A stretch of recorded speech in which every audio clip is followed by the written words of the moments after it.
Good morning, ladies and gentlemen. My name is Robert Wann. I am the president and CEO of Enova Technology. We've been doing security since the year 2000. So this is 16 years of our sole focus over full disk encryption technology. Today I'm going to talk about managing data security for storage of high-value content.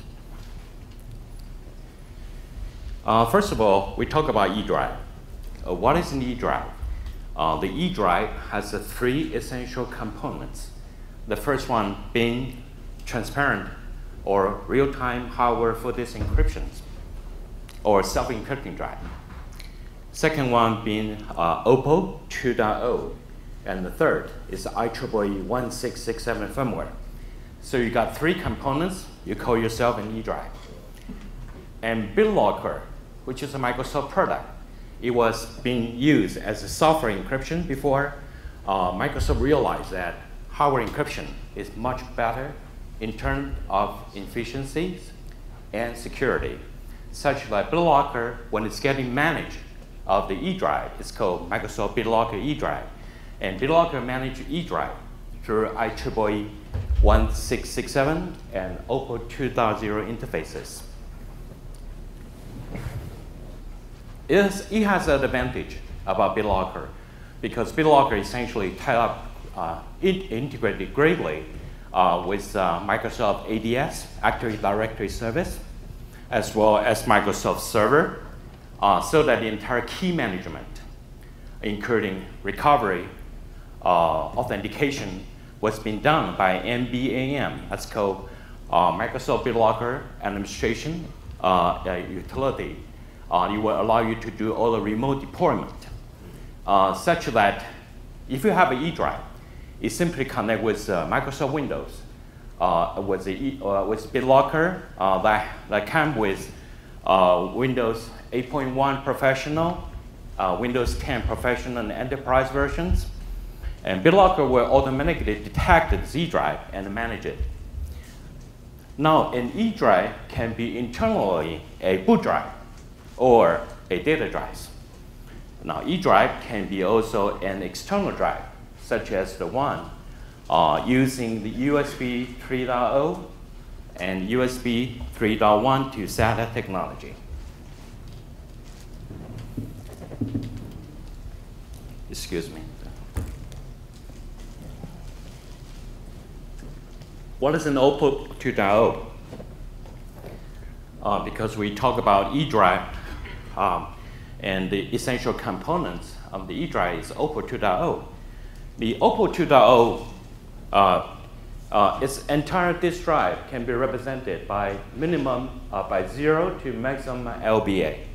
LBA stands for logical block addressing. So this entire range of the drive is been encrypted by one key. It's called global range key. And that global range key works exactly as the full disk encryption drive or self-encrypting drives. So the OPPO 2.0 is basically built upon the full disk encryption and self-encrypting drive standard.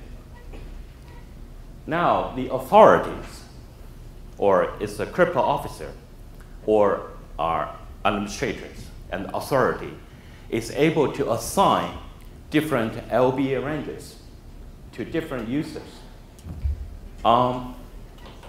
So that the OPPO 2.0 technology has granular details about controlling I/O access privilege of particular users. And each range that's been assigned as a different LBA ranges has its own data encryption key, which is different from the global range key, such that user 2 that's been assigned to access LBA range 3 cannot have access to all the LBA ranges. And it's all about the limiting particular user on the I/O level for its read-write privilege, such as I can basically limit user 3 on the LBA range 2 with read only, whereas the user 2 on the LBA range 1, I can have it as a write only, such that it's an Opal 2.0 has dominated to 8 different users, but this is still called a single user profile. So the Opal 2.0 is a very good authentication protocol because it's below the driver layer. The SATA driver, the HCI driver layer is below it, such that the authentication protocol is very good and it's very robust. And it's secure because it is authenticated through trust command, as if sent or if received. However, the entire Opal operation is based on transaction base, and that transaction is not encrypted. So we're going to talk about how we be able to enhance the entire Opal 2.0 security. The actual MX Plus is an eDrive controller. Why do we call this intelligent? Because let's take a look on the architecture of the chip. So this is a SATA, as a physical layer SATA. It's operating at 6 gigabit per second, and it's a SATA to SATA interfaces, so that you have a standard motherboard with a standard SATA host controller. Now, you have a standard SATA disk drive or a SATA SSD. Without a controller chip, the two parts would be just working together. Now, with the controller chip sitting in between, because the controller itself has equipped with 2 complete SATA protocol stacks. One for the SATA device controller, the other one is for the SATA host controller. And each of the controller stack works exactly according and comply with the SATA Generation 3 timing specifications, such that this entire chip is transparent to the host controller and to the SATA device. The controller itself provides 6 gigabit inline AES CBC 256-bit encryption capability.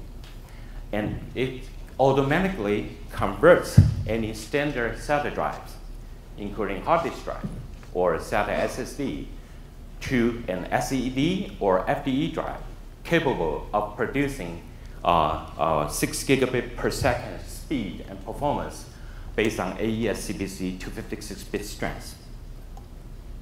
In addition to that, the chip itself has incorporated 5th certified cryptographic authentication protocols, such as RSA 2048-bit, such as HMAC, such as CMAC, and SHA-256, and DRBG RNG. Are you gentlemen familiar with? Oh, I assume you are. So just raise a question if you have any, please. And these authentication modules are built in the ASIC chip level, and it's operating under the SATA controller level. So it's very underneath the SATA device driver, and it provides a robust security because essentially you're operating your authentication and your encryption, all your keys, credentials are sitting on the chip level. It's not gonna get anywhere on the DRAM level of your host computer, such that any attempt to eavesdrop or try to snifering the information on the SATA bus is not going to be, it's close to impossible. I wouldn't say it's definitely impossible, but 6 gigabit interface is hard to plot, extremely hard to plot. And of course, this controller has intelligence such that its controller is able to generate a digital signatures, verify digital signatures, and generating a digital signatures such that this chip, when it's deployed properly, of course, we will provide you with the programming interfaces for the software engineering to properly program the entire security protocols including the authentication protocol utilizing either HMAC or CMAC or RSA 2048-bit. And also the deployment of the data encryption key of the AES engines, though within the same single controller. So the authentication portion can be done through either hardware I2C interface or through Celibus. And we produce libraries and API control access for all the programming engineering that can properly deploy the solutions. When I call the intelligence base, means that this chip is able to verify if the sender is actually what he is. So it's not something that somebody can fake an identity and then starting the communication with the data access. With this chip in place, that possibility will be reduced to very, very, very minimal. Of course, we're going to talk more about it, about how to actually perform those security protocols to properly authenticate the disk I/O access. So the MX Plus features 6 gigabit inline AES speed. And it doesn't really matter what kind of disk drive or a SATA drive capacity that you're connected to it. We work on all the ranges. If you have a 512 gigabyte drive, we'll convert it into an eDrive.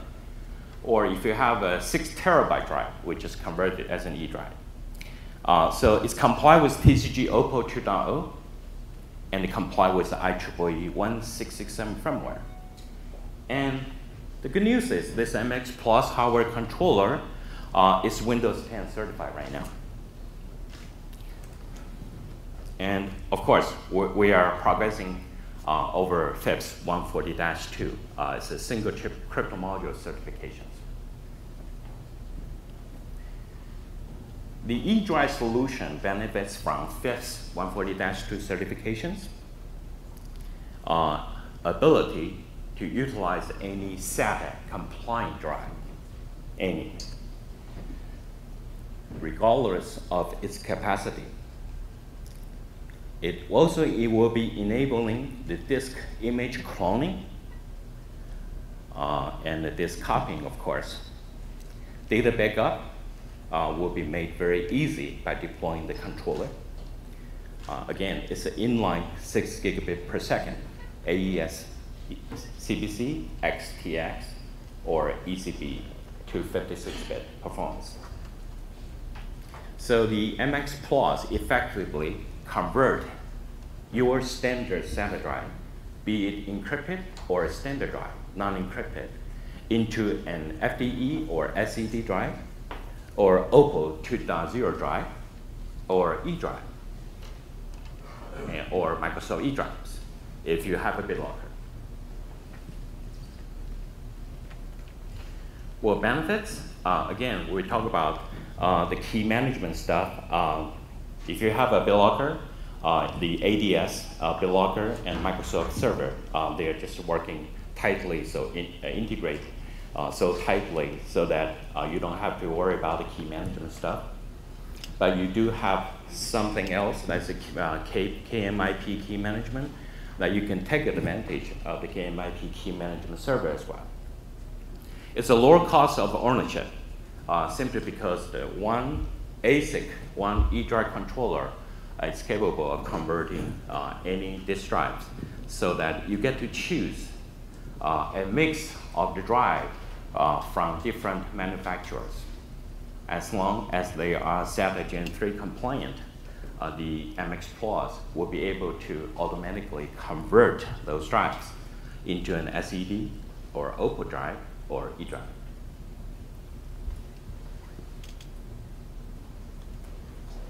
Again, we talk a little bit about how to, the MX Plus has integrated HMAC, CMAC, SHA-256, and RSA 2048-bit module, and the RBG random number generator.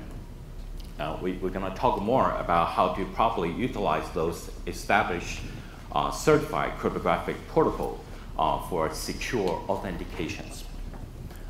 So in that, MX Plus itself is intelligence, so that when its digital signature has been generated, you'll be able to verify the communication parties, such as the communication tiers, or peers, or gateway, or server, before the actual disk I/O access starts. There are several applications for the eDrive controller. The first one being motherboard, especially on the server side.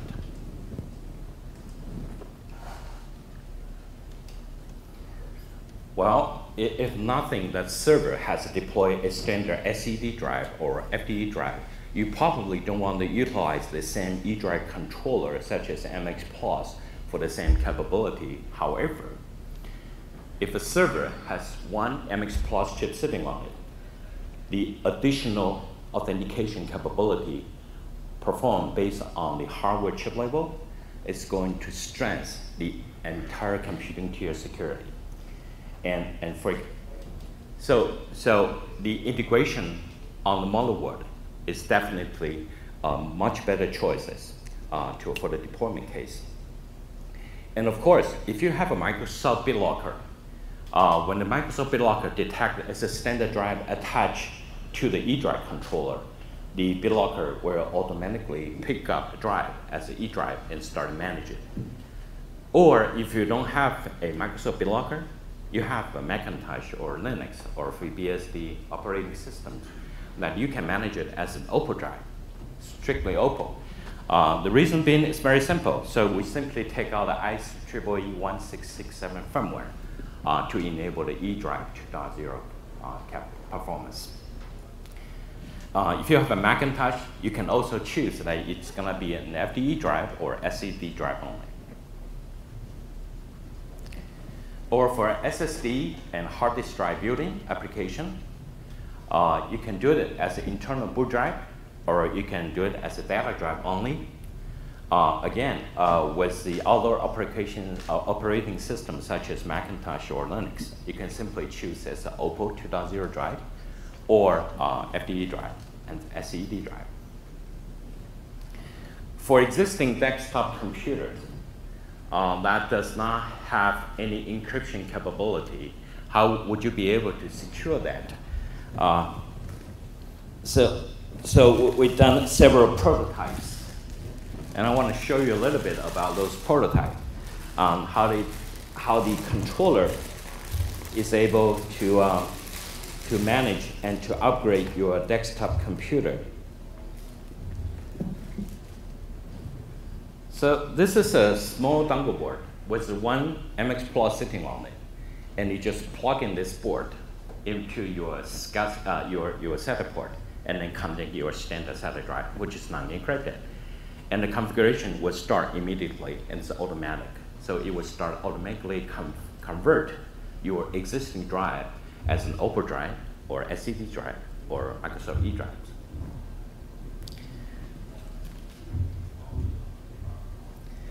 Now, well, so far, we talk most about securing data at rest, which is on the drive level. What about secure data in motion?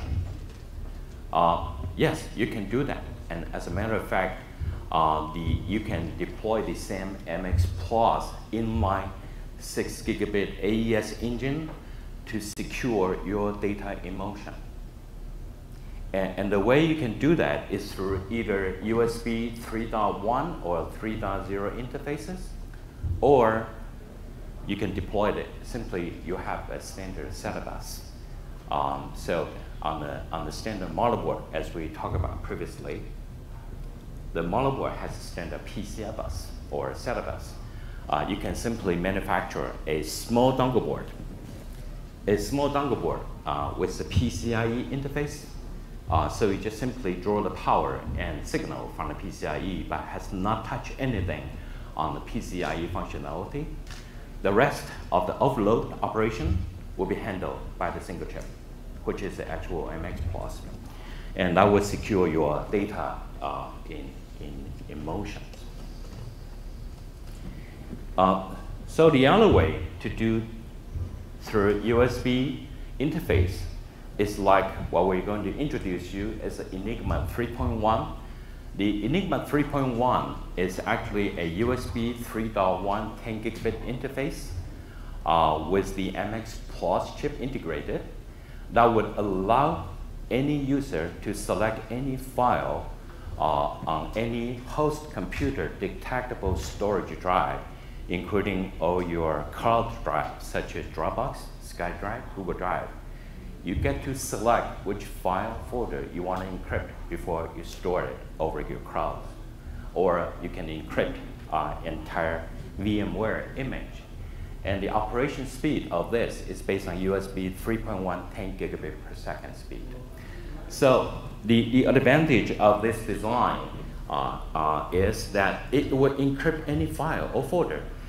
So as long as the programming or the software engineering is able to emulate or program the entire the SATA command and protocols, that you can carry all this payload and then send it over to this engine for encryption and then carry it out undecrypted, such that to secure your entire data in motion.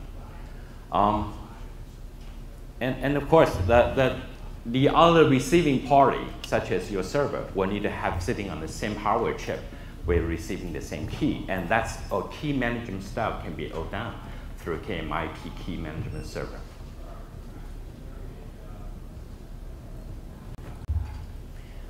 And eDrive could be on the USB 3.0 or 3.1 to SATA interface. Again, the MX Plus had already received a certification from Microsoft. We have done a prototype example to show you that the eDrive can be done externally and is operating based on USB 3.1 protocol. So any users that receive this drive is automatically encrypted, managed by BitLocker and ADS and the servers. So the deployment of this drive is going to be secure and very easy. The total cost of ownership is going to be very minimal.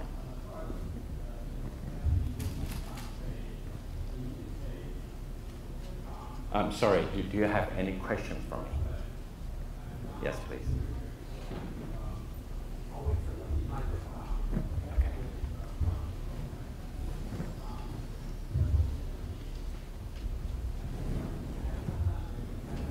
Robert, you mentioned in the example that you just showed, which was the physical drive itself. On that physical drive, then, is the MX Plus chip. Is it embedded as part of the controller, or? It can be embedded, or it can be an independent dongle, such as this. Gotcha. Thank you. You're welcome.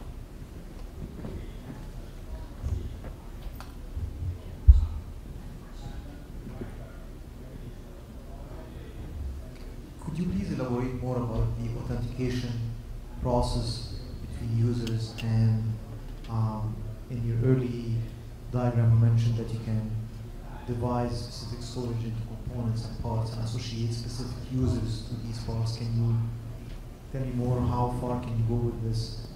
How far can you kind of define layers and associate users with layers within specific storage? Are you referring to Oppo? Yes. Okay, thank you.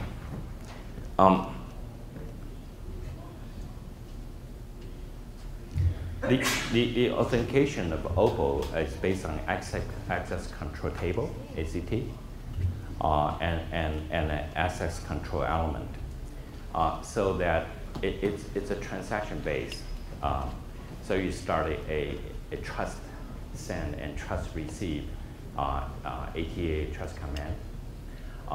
But again, as I said, those ATA trust commands will carry a payload.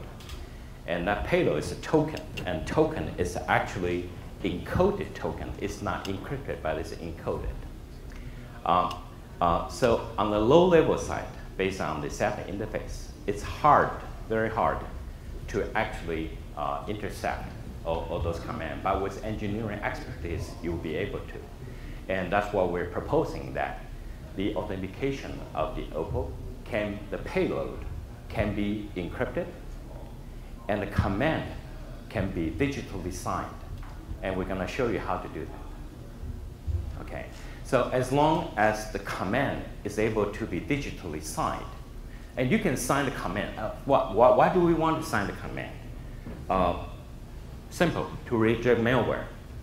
So you have a ransomware that writing specific things to your drives. What happened to it is you can reject that write.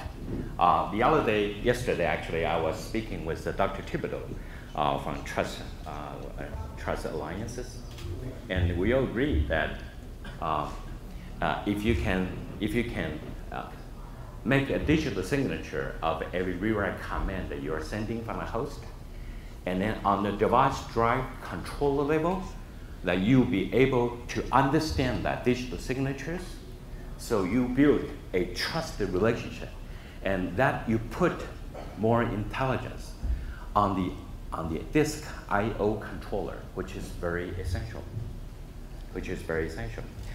So when the disk I/O controller is able to understand and verify the signatures, then you have a valid read-write command. And then, of course, the I/O transaction could be proceeding next. Otherwise, you'll be rejected. So this is different from OPPO technology. OPPO technology is just limit the user's read-write privilege over access control element, ACE. Because on the ACE, as a designer or authority, as a crypto officer, you will be able to specify exactly that read-write privilege belong to which specific LBA range. Did I answer your question? Thank you.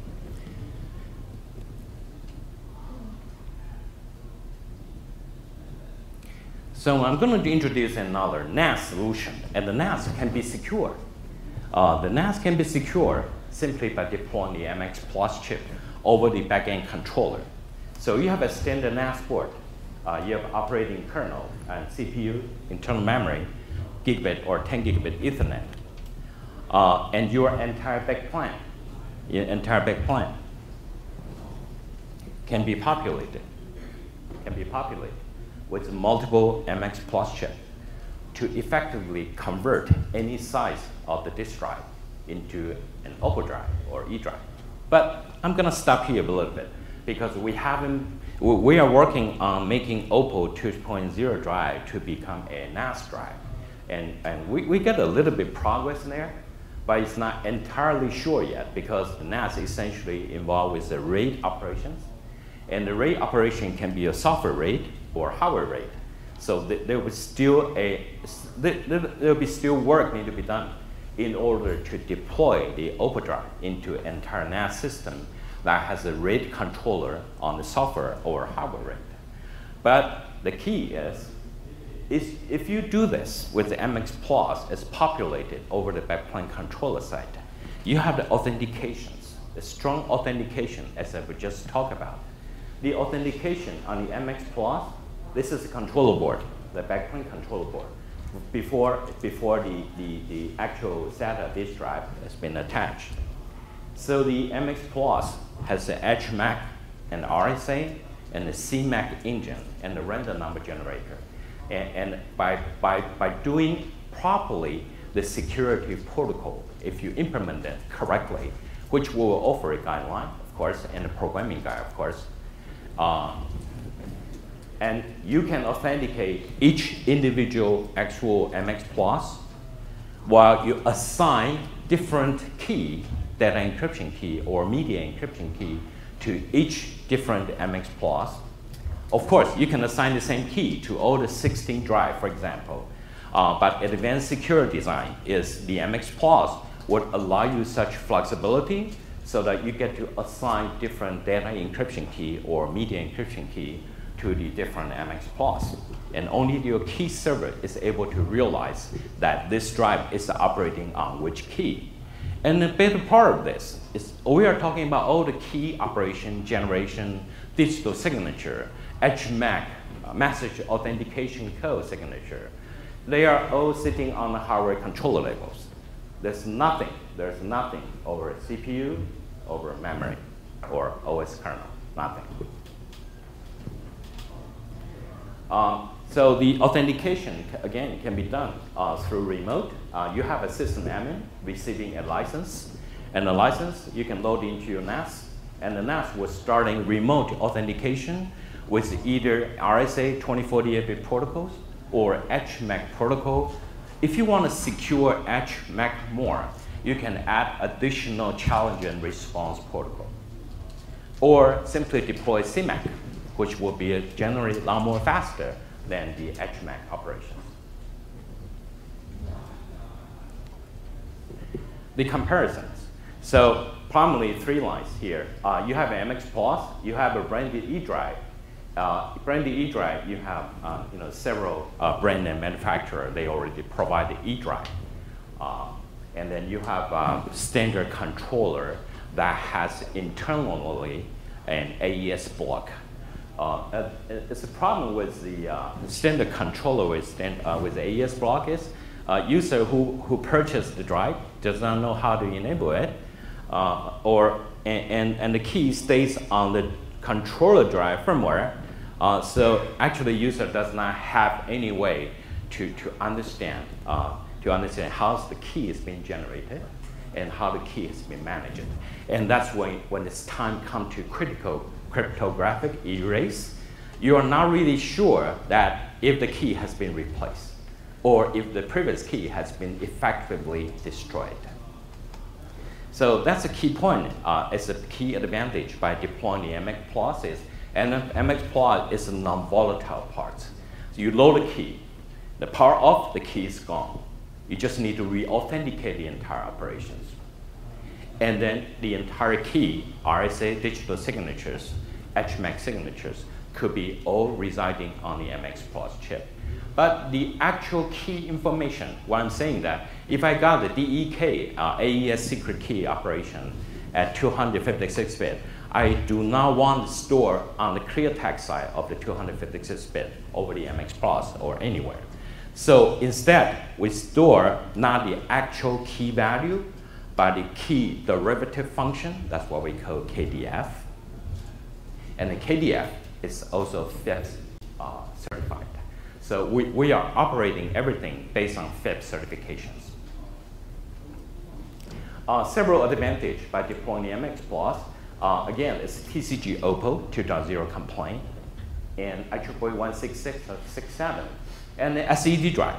So all the 3 components will have the eDrive capability, or if we take out the IEEE 16667 components, that will be a standard OPPO 2.0 drive. Now you have the FIPS 148-2 certified single chip critical module as a level 2 or level 3. In progress, we are in progress right now. It's a gatekeeper because it's a gateway. So remember, the chip sits in front of the drive interface before the host. Or if you deploy the chip over the host computer, when you attach a standard disk drive to it. So it's a gateway. And that gateway could allow a smart programming software engineering to do a lot of different things. Lots of different things. Will allow you to do image cloning and data backup, whereas the regular eDrive would not allow. And again, we work on any capacity, so you don't have to spending time and money to requalify of the controller side. The requalification of the controller plus requalification of a different drive capacity will normally trouble an entire enterprise for adoptions. So it's, you can enable the RSA 2048-bit digital signatures for generation, verification, and signing, so that each command can be signed by the RSA digital signatures, or HMAC signatures, or CMAC signatures. Depends on how the software engineering want to deploy. Takeaway. The inline 6 gigabit AES CBC, XTX, and ECB engine. And work on any drive capacity. any drive. Intelligence build. So it has all the digital signature ready to effectively digitally sign command, whereas the command payload can be encrypted. And of course, the next discussion will be how are we going to encrypt a command payload? Because the key, session key, key encryption key, and different other things, KDF, how are they going to work together as an integral part of your entire authentication as well as your data encryption system? That is the security protocol. So, and then we will publish it, not publish, I'm sorry. We'll do it as a proper programming guide. Okay, I may have 2 minutes left then. Any more questions? Okay. Now, a brief history of company. So we started year 2000. Okay. Yeah, I have a question. Are you looking into SaaS technology in addition to SAP? Good question. Good question. We have not determined that. Thanks. You're welcome. So based on year 2000, by year 2002, we introduced worldwide first ATA real-time encryption chip for the entire disk drive. And ATA is called IDE, pretty old, right? But that's the year 2002. And then 2005, that we co-work with Seagate. We help engineer entire Seagate for this encryption drive. At the time, that's called Seagate 2.5 inches momentum drive. So we have a USB to SATA bridge chip and all the Enigma line encrypting any USB storage devices real time. Or if you want Enigma 2, it's encrypting any selected file folder based on USB 2.0 protocol. And Enigma 3.1, based on USB 3.1 protocol, enable all the data in transit for the cloud application specifically. And then you can deploy the entire MX Plus for either securing your data at rest or data in transit and data in motion. All right, any more questions, please?